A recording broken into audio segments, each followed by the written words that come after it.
लाहौर कलंदर्स जो इस वक्त पीएसएल की one of the most successful teams में से एक है, 2021 तक एक भी पीएसएल ट्रॉफी नहीं जीती थी। उस वक्त लाहौर को बुरी तरह ट्रोल किया जाता था क्योंकि वो लगातार हर पीएसएल सीजन के पॉइंट्स टेबल में लास्ट पर आ रही थी। मगर फिर Lahore Qalandars back to back 2 PSL trophies जीतती है। Lahore Qalandars have won the HBL PSL 8 for the second time in their history. They now sit alongside Islamabad United. और अपनी इस कामयाबी से लाहौर उन सब लोगों को गलत साबित कर देती है जो समझते थे कि लाहौर एक बिलो एवरेज टीम है। लेकिन इन 2 सालों में ऐसा क्या हुआ कि लाहौर ने back to back 2 PSL trophies जीत ली, और ऐसे कौन से स्ट्रेटेजिक मूव्स थे जिन्होंने बनाया लाहौर कलंदर्स को पीएसएल चैंपियन, जानते हैं आज की इस वीडियो में। इन सब पॉइंट्स टेबल को देखिए, ये थी 2021 तक लाहौर कलंदर्स की पीएसएल में परफॉर्मेंस। ऐसी परफॉर्मेंस देखने के बाद यही ख्याल आता है कि शायद ये टीम ही बहुत बेकार होगी, लेकिन ऐसा नहीं था। अगर पीएसएल की हिस्ट्री को देखा जाए तो पीएसएल ड्राफ्ट में जो सबसे बड़े प्लेयर्स होते थे उन्हें लाहौर ही पिक किया करती थी। AB de Villiers, Brendon McCullum, Sunil Narine और बेन डंक, ये सभी प्लेयर्स कभी न कभी लाहौर का हिस्सा रह चुके हैं, लेकिन इसके बावजूद लाहौर हर साल हार जाया करती थी। और हारना तो बहुत छोटा लफ्ज है, वो पॉइंट्स टेबल में लास्ट पर आया करती थी। मगर फिर 2021 के पीएसएल ड्राफ्ट में लाहौर बड़े नामों को छोड़कर टीम कॉम्बिनेशन की तरफ जाती है और हारिस रऊफ, शाहीन अफरीदी और राशिद खान जैसे यंग और अग्रेसिव प्लेयर्स को टीम का हिस्सा बनाया जाता है। ओपनिंग में फखर जमान और मिड ऑर्डर में बेन डंग और टिम डेविड जैसे बल्लेबाजों को टीम की कमांड दी जाती है। पर अब बारी थी अपने इस प्लान को ग्राउंड में एग्जीक्यूट करने की। लाहौर अपने पहले मैच में पेशावर ज़ल्मी को 4 विकेट से हरा देती है और अपने पहले ही मैच को जीतकर इस बात का ऐलान कर देती है कि अब वो कमजोर टीम नहीं रही।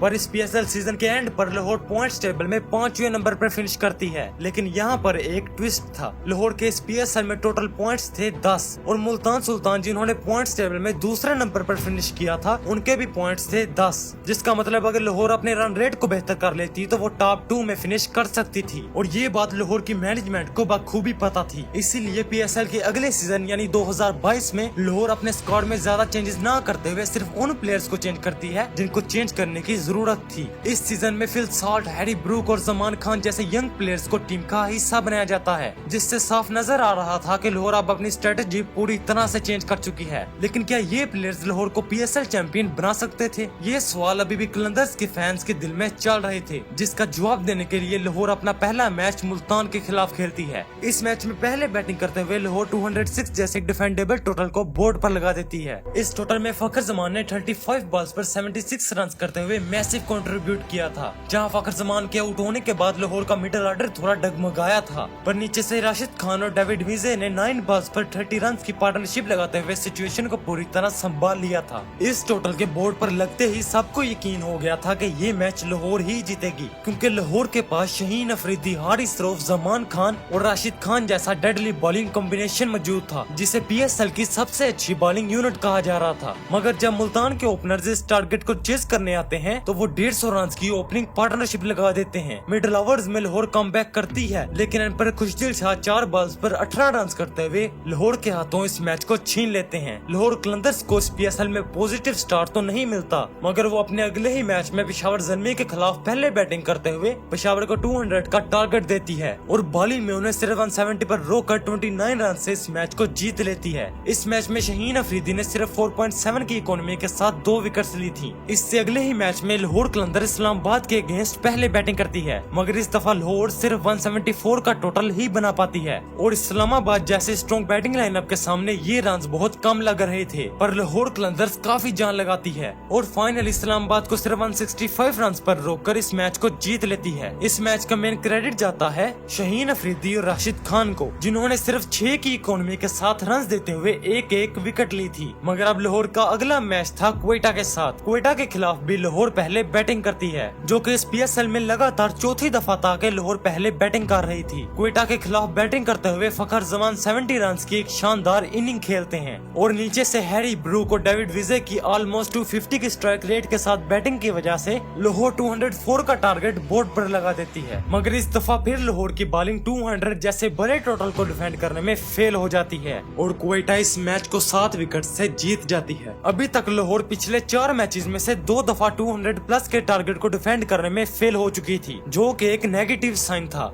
क्योंकि अभी तक लाहौर अपनी पूरी टीम में से जिस चीज को सबसे ज्यादा हाईलाइट करती थी वो उनकी बॉलिंग थी। पर अब वक्त था रिवेंज लेने का, क्योंकि लाहौर का अगला मैच मुल्तान के साथ था और कुछ पुराने बदले लेने अभी बाकी थे। और किस्मत से लाहौर लगातार अपने 5वें मैच में भी पहले बैटिंग करती है। जब मैच स्टार्ट होता है तो फखर जमान लाहौर को एक क्विक स्टार्ट देते हैं, पर उनके पार्टनर अब्दुल्ला शफीक सिर्फ 4 रन बनाकर आउट हो जाते हैं। अगले बैट्समैन कामरान गुलाम आकर सिचुएशन को काफी अच्छे तरीके से संभाल तो लेते हैं, मगर इस दौरान लाहौर की रन रेट काफी गिर जाती है, जिसकी वजह से लाहौर 200 प्लस के टारगेट को अचीव नहीं कर पाती और मुल्तान के लिए 182 का टारगेट सेट कर देती है। यानी अब मुल्तान को जीतने के लिए 183 रन चेस करने थे। और यहीं पर एंट्री होती है लाहौर की बॉलिंग की। लाहौर के बॉलर्स मुल्तान सुल्तान के बैट्समैन को जरा भी मौका नहीं देते, जिससे मुल्तान 130 पर ही ऑल आउट हो जाती है और लाहौर इस मैच को 52 रन से जीत जाती है। इस PSL सीजन के एंड पर आते आते लाहौर अपने 10 मैचेस में से 6 मैचेस जीतकर पॉइंट्स टेबल में दूसरे नंबर पर फिनिश करती है। और अब प्लेऑफ्स के क्वालिफायर 1 में लाहौर को एक बार फिर मुल्तान से टकराना था, लेकिन लाहौर मुल्तान से 28 रन से हार जाती है। मगर चूंकि लाहौर ने पॉइंट्स टेबल में टॉप 2 में फिनिश किया था, इसीलिए लाहौर के पास अभी एक और चांस बाकी था। एलिमिनेटेड 2 में लाहौर और इस्लामाबाद के खिलाफ एक नेल बाइटिंग थ्रिलर मैच होता है, मगर एंड पर लाहौर इस मैच को 6 रन से जीतकर फाइनल के लिए क्वालिफाई कर जाती है। और अब फाइनल में लाहौर को एक बार फिर मुल्तान से टकराना था। अभी तक लाहौर और मुल्तान इस PSL में एक दूसरे के खिलाफ 3 मैचेस खेल चुके थे, जिसमें से मुल्तान ने 2 मैचेस जीते थे, मगर असली विनर तो वही था जो ये फाइनल जीतता।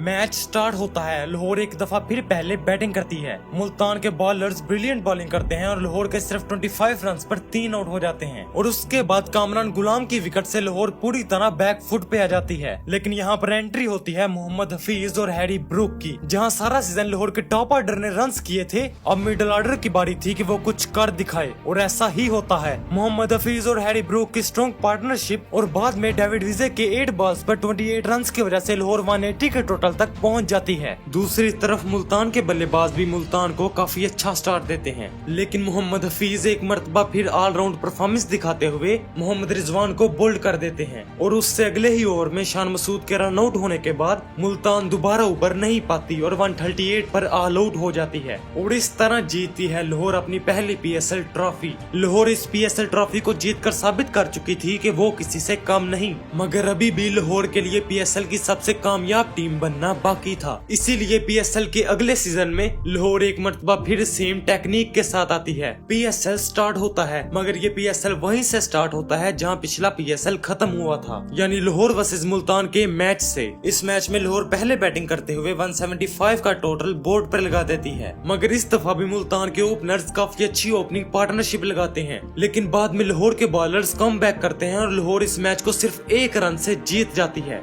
और यही 1 रन दूसरी दफा लाहौर को PSL चैंपियन बनाने वाला था। पर इससे अगले मैच में लाहौर अपने राइवल कराची के अगेंस्ट 67 रन से हार जाती है। लेकिन उससे अगले मैच में लाहौर कम बैक करती है और क्वेटा से 63 रन से जीतकर 2 पॉइंट्स अपने नाम कर लेती है। मगर अब लाहौर का अगला मैच पेशावर के साथ था, जिनकी बैटिंग इस PSL में सबसे स्ट्रॉन्ग नजर आ रही थी, खास तौर पर उनका टॉप ऑर्डर। इसीलिए लाहौर के लिए उस फ्लैट पिच पर पेशावर से जीतने के लिए बोर्ड पर एक बड़ा टोटल लगाना जरूरी था, और ऐसा ही होता है। लाहौर अपनी बैटिंग में 240 जैसा बड़ा टोटल बना देती है। उस दिन लाहौर के बैट्समैन मानो हवाओं से बातें कर रहे थे। उस मैच में अकेले फखर जमान ने 10 छक्के मारे थे। लेकिन जब लाहौर की बॉलिंग आती है तो शहीन अफरीदी, मोहम्मद हारिस और बाबर आजम को बोल्ड करके पेशावर ज़ल्मी की कमर तोड़ देते हैं। बाद में पेशावर का मिडिल ऑर्डर काफी अच्छी बैटिंग करता है और पेशावर 200 तक पहुंच जाती है। लेकिन लाहौर इस मैच को 40 रन से जीत जाती है। इस मैच के बाद तो लाहौर एक अलग ही टीम बन गई थी। लाहौर के बैट्समैन बढ़ बढ़कर रन्स बना रहे थे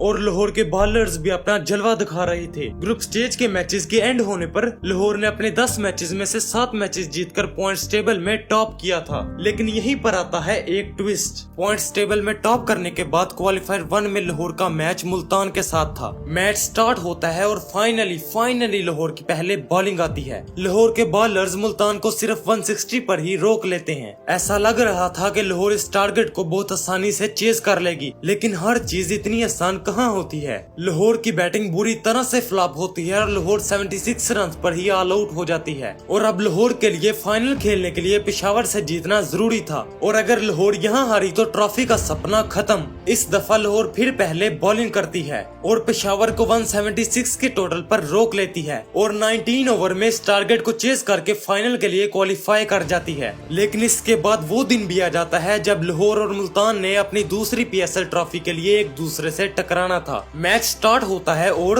लाहौर हमेशा की तरह टॉस जीतकर पहले बैटिंग का फैसला करती है। पिछले कुछ मैचेस के उल्ट इस मैच में लाहौर का टॉप ऑर्डर काफी अच्छे रन बनाता है। लाहौर की बैटिंग काफी स्टेबल नजर आ रही थी और लग रहा था कि लाहौर 200 प्लस रन बना लेगी। लेकिन जब आखिरी ओवर्स शुरू होते हैं तो लाहौर की बैक टू बैक 3 विकेट्स गिर जाती हैं और लाहौर के सिर्फ 115 पर 5 आउट हो जाते हैं। यहाँ सबको लग रहा था कि लाहौर मुश्किल से ही 150 रन बना पाएगी, मगर तभी ग्राउंड में एंट्री लेते हैं लाहौर कलंदर्स के कैप्टन शाहीन शाह अफरीदी। शाहीन अफरीदी उस दिन वो करते हैं जिसके बारे में किसी ने नहीं सोचा था। वो 15 बॉल्स पर 44 रन बना देते हैं, जिसमें उन्होंने 5 छक्के मारे थे। शाहीन अफरीदी की इस धुआंधार बैटिंग की वजह से लाहौर 200 का टोटल बना लेती है। पर अब मुल्तान को जीतने के लिए 201 रन चेस करने थे, मगर मुल्तान भी कहां मानने वाली थी। वो अपनी पूरी जान लगा देती है। मुल्तान की बैटिंग और लाहौर की बॉलिंग के दरमियान एक अच्छा मुकाबला देखने को मिलता है। यहाँ तक कि ये वक्त आ जाता है कि मुल्तान को 12 बॉल्स पर 35 रन चाहिए थे। क्रीज पर खड़े थे खुशदिल शाह और ओवर करवाने आते हैं हारिस रऊफ। ओवर की पहली बॉल और छक्का, ओवर की तीसरी बॉल और एक और छक्का, ओवर की चौथी बॉल पर चौका। इस तरह हारिस रऊफ इस क्रूशियल ओवर में 22 रन खा लेते हैं। लेकिन आखिरी ओवर करवाने आते हैं जमान खान। अब मुल्तान को ये PSL जीतने के लिए 6 बॉल्स पर 13 रन चाहिए थे। ये ओवर काफी थ्रिलिंग जाता है, लेकिन एंड पर लाहौर सिर्फ 1 रन से जीत जाती है। पूरा स्टेडियम खुशी से झूम उठता है और लाहौर अपनी दूसरी PSL ट्रॉफी को सेलिब्रेट करती है। जो टीम एक वक्त पर PSL की सबसे नाकामयाब टीम थी, आज 2 PSL ट्रॉफीज जीतकर PSL की सबसे कामयाब टीम बन चुकी थी। तो वैल ये थी लाहौर कलंदर्स के ऊपर एक वीडियो। आपको ये वीडियो कैसी लगी हो जरूर बताइएगा और ऐसी और मजीद वीडियोस के लिए सब्सक्राइब कर लीजिए।